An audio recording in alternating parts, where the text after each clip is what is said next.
So lads, this video is me reacting in real time to the game. I haven't watched back on the game, and I'm not doing that today. I'm just annoyed. I'll watch back on it in the morning. So yes, there is going to be a breakdown of the game. And right now, I'm just, obviously, there's definitely probably things in this video that are not entirely correct, or were probably not seen well, and we're not seeing correctly. But at the same time, look, I'm not uploading this video because it was an emotional reaction. It's how I felt at the time. And no matter what people want to say on Twitter and in comment sections, if you take the passion and the emotion out of sport, game's gone. So I'm uploading this video anyway. I'll see you guys. I'm not going to lie. When we're talking about the game, let's break down the actual game right here. It was a tale of two halves for the Indiana Fever. The first half, I got to say, fair play to Aaliyah Boston, keeping the Indiana Fever in the game. Fair play to them. Fair play to her. Aaliyah did a fantastic job in that game. Aaliyah was the best player for the Indiana Fever. The Caitlin Clark pick and roll with Aaliyah Boston is incredible. And if you guys agree, subscribe. We are trying to hit 50k as soon as we can.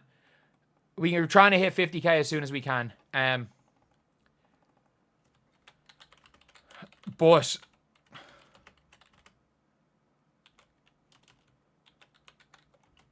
like, oh, it is.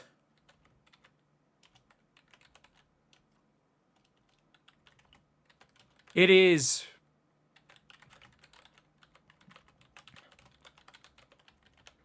It was an awful game. It was an awful game. And for the Indiana Fever, look, the first half was a domination by the Liberty.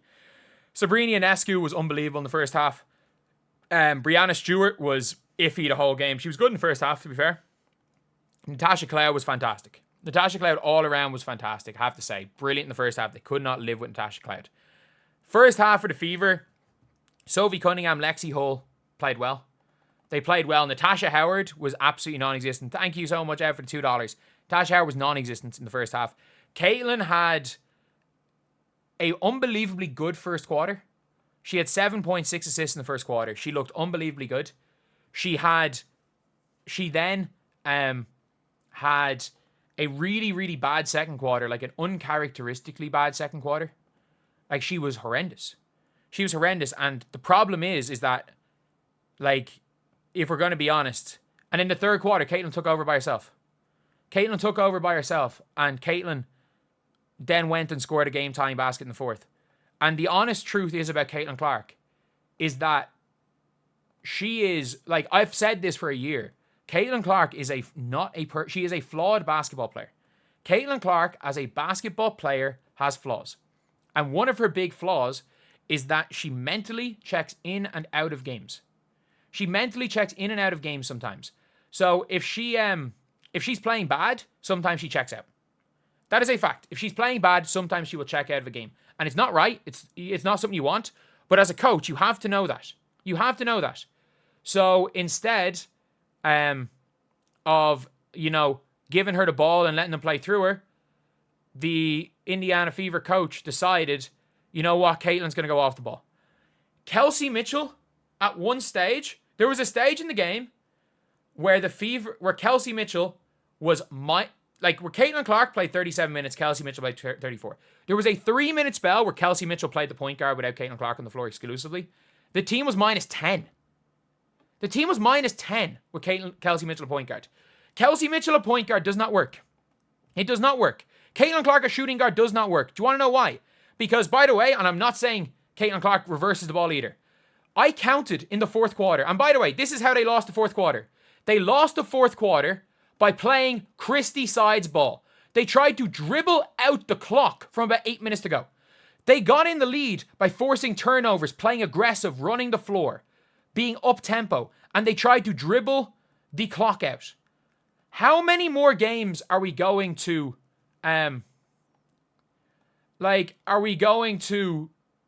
give Stephanie White credit? Because she's making every one of the same mistakes as Christy Sides does without having a year where, at least you can see with Christy Sides, she'd never seen Caitlin Clark play in the WNBA. How can you watch Caitlin Clark play last year and watch the bad of Caitlin Clark, by the way? How can you watch game one of the playoffs, the first 4 or 5 games, Atlanta Dream where they won through Aaliyah Boston. How can you watch those games and think anything other than we need the ball in her hands? Every single coach that's talking about Caitlin is like, put the ball in her hands. Why is it that the only two coaches in the world that will take the ball out of Caitlin Clark's hands are Caitlin's two coaches?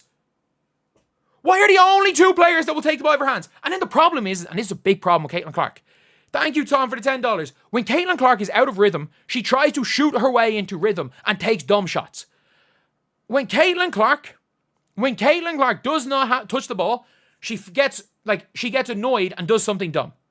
She tries to do something crazy. And for people saying it was the 10 turnovers, the team turned the ball up until the fourth quarter, by the way. Caitlin had 9 turnovers through 3 quarters. The team turned the ball over 9, 10, 11, 12, 13, 14, 15, 16. 16 times. That's not that bad. That's 4 turnovers a quarter. It's not that bad. Especially in a team that plays up-tempo. 4 turnovers a quarter for an up-tempo team is not bad. It's not bad. Caitlin Clark takes over that game by herself in the third quarter. They get up 12. And what do we see? Kelsey Mitchell playing point guard. They go up 12 from literally Caitlin Clark taking over the game. Like, Caitlin, in fairness, Caitlin was terrible up to that point. But Caitlin takes over the game. So what do? You take the ball out of her hands. Down the stretch, we saw it. As soon as the game gets close again, Caitlin Clark makes 2 potentially game-winning passes. Boston got hacked and Bonner got hacked. It's fine. That's fine. It happens. You can lose a game because of BS referees. But I'm sorry, you're not Stephanie White is not getting off the hook. Christy Sides was terrible. She was absolutely terrible. She hadn't a clue what she was doing. But if you look at points off turnovers, by the way, I'm pretty sure that New York Liberty had 8 points off turnovers. Do you want to know what that means? 8 points off turnovers. Lads. Dead ball turnovers. Her turnovers were aggressive. They were passes out of bounds. It's fine. She was going long. Dead ball turnovers. It's fine. Like, that is... You live with dead ball turnovers. There's a reason why the Fever had much more points off turnovers than the Liberty did, because the Indiana Fever committed live ball turnovers. Like, it was like, and that's the thing. You live with dead ball turnovers because, do you want to know what Caitlin Clark creates when she's being aggressive? Havoc. Like, there's havoc. This team plays so well up-tempo. This team plays so well when they're running. This team plays so well when they're aggressive. Why did they try to dribble the ball out? They dribbled the ball out from 8 minutes to go. This is Christy Sides. We called out Christy Sides for this. And do you want to know something that's crazy? At least Erica Wheeler was a point guard. At least Erica Wheeler did something. At least she was a point guard. Kelsey Mitchell just goes, meep, and just runs 1-on-5. Like, it's crazy. And why is it when you need, especially when you're trying to dribble out the clock, why is Natasha Howard in the game? Like, I understand Natasha Howard can play. DeWanna Bonner was their defense. DeWanna Bonner was a big reason why they got that lead. DeWanna Bonner anchored that defense for the lead. And then they went and took DeWanna Bonner off. Like, why? What's the point? You see what works, you see what gets the lead, and you go and change it for the player who at that point in time was a minus in the plus minus. Like, what are we doing? Every single time Jonquel Jones saw herself on Natasha Howard, it was like when Fee sees Alyssa Smith. It's 2 points. It's a 2 points guaranteed. That was Jonquel Jones whenever she sees Natasha Howard. And that's fine. She's not meant to be able to guard Jonquel Jones. But you want to know what the Indiana Fever have with DeWanna Bonner? IQ on defense, switchability, and because they were running some sort of like big-to-big screens, a lot of off-ball movement. If DeWanna Bonner gets switched onto Jonquel, it's not as easy a thing, and not as easy a shot. And they chose not to do it. And we can forget about all the referees. The referees, at the end of that game, lost that game. The referees lost that game for them. There's no question about it. 4 bad calls consecutively. 4 chances to blow their whistle. 4 bad calls consecutively going against the Indiana Fever. It happens. Referees are going to be bad. But I'm sorry. We did not let Christy Sides off the hook a year ago. Just why? Because Stephanie White was good at Connecticut. She was an incompetent college coach at Vanderbilt. I don't care what she did. I don't care how good she is in interviews. Like, this experiment is not working. And we saw, by the way, third quarter. First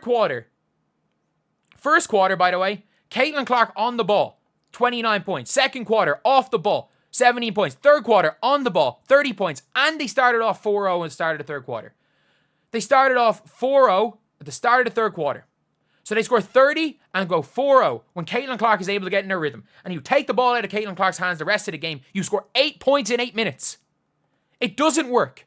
It does not work. We saw it didn't work last year. You don't need to keep trying stuff that we know doesn't work. You don't seem to, you don't have to try to turn Caitlin Clark into something she's not. Caitlin Clark is not Steph Curry. She's more Steve Nash than Steph Curry. Why are you insisting on saying, oh, we're going to play Caitlin Clark like she's Steph Curry? Well, we don't have a Draymond. You don't have a Sean Livingston. You don't have a Klay Thompson. You don't have a freaking, even a Jaja Pachulia passing center. You don't have these players.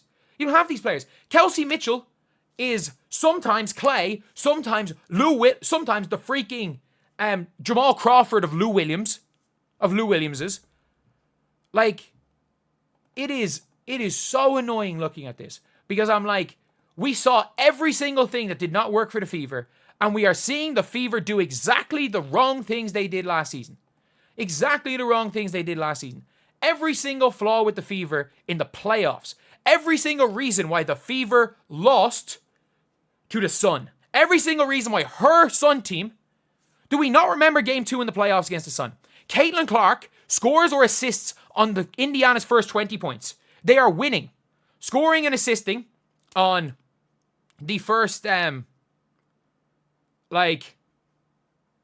scoring and assisting on the first, 18 points. And then Christy Size took her off the ball because she was annoyed that she didn't turn the ball over enough. And the rest of it, there was no point scored for 7 minutes. And then eventually, she has to she has to